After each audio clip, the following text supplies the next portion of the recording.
This is the Eye on Annapolis Daily News Brief, keeping you informed about the happenings in Annapolis and the area. Local news, local sports, local events, local opinion, and of course, local weather. The Eye on Annapolis Daily News Brief starts now. Good morning. It's Wednesday, January 16th, 2019. This is John Frenaye, and this is your Eye on Annapolis Daily News Brief.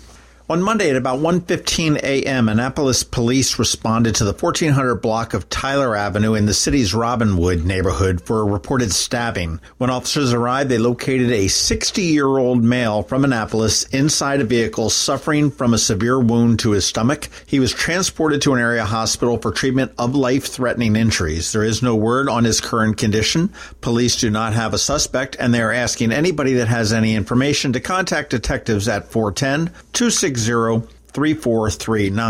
And hey, if you're interested in crime and fire in Anne Arundel County, including the city of Annapolis, although it's not quite ready for prime time yet, if you were to go to our website, eyeonannapolis.net, scroll down to the bottom, and on the right side, there's a little widget that has a map. You can expand that and you can see exactly where every crime is happening. We are tracking this daily based on the police reports from the Annapolis City Police Department, the Anne Arundel County Police Department, as well as the Annapolis City Fire and the Anne Arundel County Fire Department. So you can see everything that's happening in your neighborhoods, in your friends' neighborhoods, all over the county. Fire is by red little fire icon and police are by blue little police officer icon. And eventually we're going to be putting up a large page which will be linked right from the homepage on that to make it real easy with a large full-size map.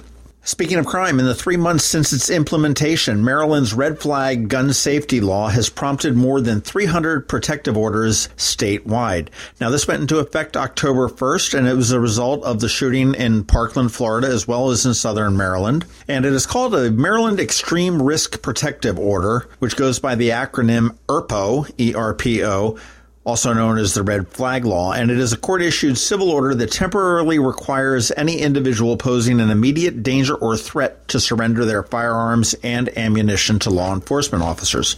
People that can file one of these orders include spouses, intimate partners, family members, law enforcement officers, or medical professionals who have examined the person in question. Legislators do say that the law is working. At least 5 of the orders have been school-related threats. Anne Arundel County does lead the state with 47 of those 300 orders being filed between October 1st and December 31st. Legislators believe that this is probably due to a greater awareness in the county than elsewhere in the state. County Executive Stuart Pittman is still defending his dropping of the 287G program. In a county work session yesterday, Superintendent of Detention Bill Martin and Police Chief Timothy Altamari were on the hot seat, and Superintendent Martin said that the 287G program detracted from the work of his officers, putting a focus on immigration when the core mission of his officers is providing care, custody, and control in county prison. Pittman has said that the MS-13 gang, which is present in Anne Arundel County and Annapolis City, uses that 287G program to extort immigrants through their fear and intimidation of their deportation. District 7 Councilwoman Jessica Hare questioned Chief Altamari if data existed that backed up Pittman's allegation, and the chief replied that the records management system has problems and data is not available. She then pressed Altamari and asked whether Pittman's fear was rational, and Altamari put it pretty straight. He said, "We have people disappearing and not coming home. That creates more fear than I can even remotely start to discuss with you right now. I'm still trying to bring the help that needs to be brought to erase that fear. That fear is very real to someone who is living it. It's conceptual to us."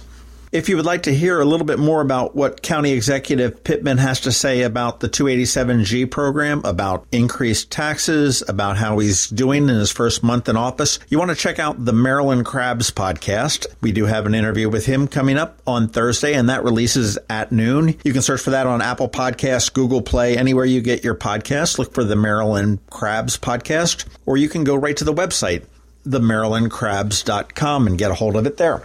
Again, that drops on Thursday at noon.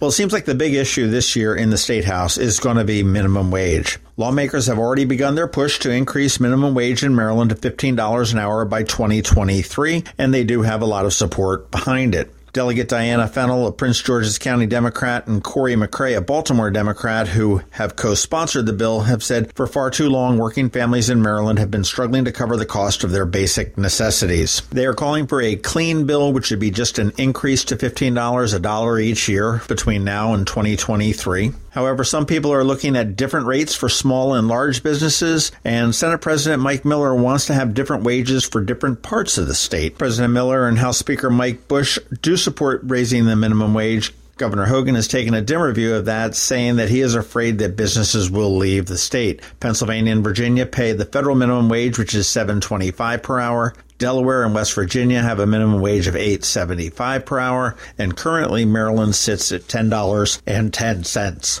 Maryland Comptroller Peter Franchot said yesterday that federal contractors, furloughed employees, and people working without pay who are now on payment plans with the state to pay any kind of back taxes or current taxes may be granted reduced or even suspended payments during the shutdown. Affected federal workers, including contractors, federal employees, with any kind of outstanding Maryland tax obligation are urged to contact the Comptroller's Ombudsman's office via email at ombudsman@comp.state.md.us.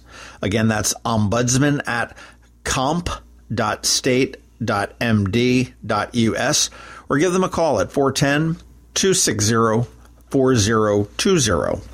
And yesterday, we got word of the Severn Bank is doing a great thing for furloughed federal workers and contractors. They are offering interest-free loans. There's an asterisk there. It is up for 30 days to workers that may need a bridge loan. At this point, we don't know how long the shutdown will last, but 30 days without interest is a right neighborly thing to do there from Severn Bank, and I'm sure that many people thank them for that. As for the shutdown, there is no update. Apparently, President Trump had invited the Democratic leadership into the White House, and they declined. So here we are. Nothing new. Welcome to day 26. That is about it for the top news today. Please make sure you're checking out eyeonannapolis.net throughout the day, because we do update it throughout the day. Never know what's coming down the pike. Click on that first link in the show notes and see all the different ways that you can connect with us, and make sure you're connecting us with your friends and colleagues. Let them know about the podcast. It comes delivered to you every morning at 7 a.m. sharp. And I say every morning, it's Monday through Friday. And if you're someplace where you can give us a review or a rating, please do that, because it really does help spread the word about the podcast and get the word out, and it makes us look good to Apple and Google. Well, that's that. Hang tight. We've got George Young with your local DMV weather forecast, and he's going to talk about a little bit more snow, I think. Imagine your child saying, "Guess what I learned in school today?" At St. Andrews, it happens every day. We asked Emma and Lawson why. We grow winter greens in our garden to make smoothies. Second graders are the chicken checkers, and our 8th graders take care of our goats. Our classes are the perfect size, which means we get to know each other well. And our teachers know us. They're great. Visit St. Andrews Day School's open house on Friday, January 18th from 9 to 11 a.m. Or call 410-266-0952 for a tour. Going out? You need the most up-to-date local weather. Here's George Young from DMV Weather in Annapolis with today's forecast. Hey everyone, this is George with DMV Weather, and this is your Eye on Annapolis forecast for Wednesday, January 16th. Very cold temps out there again this morning, with some readings maybe in the single digits, while many others are in the teens before another day of sunshine ahead, with temps 40 to 45, making for a great, albeit seasonally chilly, inauguration day in Annapolis for Governor Hogan. Then clouds will return Thursday as a fairly weak low-pressure center moves just north-northwest of Anne Arundel County, likely bringing some light snow and also a wintry mix to the area very late Thursday into early Friday morning, with maybe a dusting to 1 inch of snow for Anne Arundel County, while some 1 to 2 or even 3 inch readings could occur in the northern third of Maryland near the PA border. Then another nice day returns on Friday with more sunshine and temps mid to upper 40s before a big storm of some kind on Saturday and Sunday, which will likely be much more rain than anything, but could end as some snow later in the day on Sunday. And we could also experience something we don't get too often, which is a flash freeze, something that occurs when very cold air rushes into a region very quickly and almost immediately freezes any water around on any and all surfaces. And this may be the case Sunday, as temps could drop by 25 to 30 degrees in just 2 to 4 hours as an Arctic front moves through. Stay tuned for updates on this one, as it's still possible that the low pressure center of this weekend storm could bring more of a mix overall or even snow to the region should it track south of Annapolis. But that doesn't seem to be the case, and even if rain is the case, there may be an icy price to pay on the back end of the weekend, which could possibly spell more issues come Monday morning. Okay, that's it for today. This is George Young of DMV Weather. Make it a great day out there with all of the sunshine, and be sure to get our free app by searching for DCMDVA Weather. Follow us on Facebook and Twitter, and use our website at dmvweather.com so you can always stay weather informed.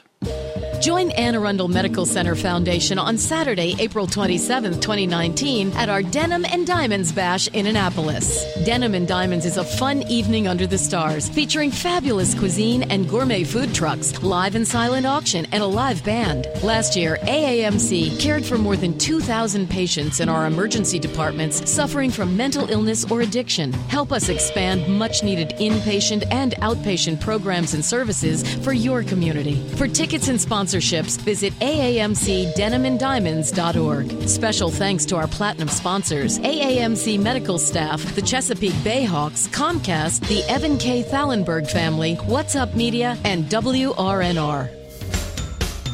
You've been listening to the Eye on Annapolis Daily News Brief. Tell your friends and colleagues this is the podcast where you can keep up on the latest with what's going on in Annapolis.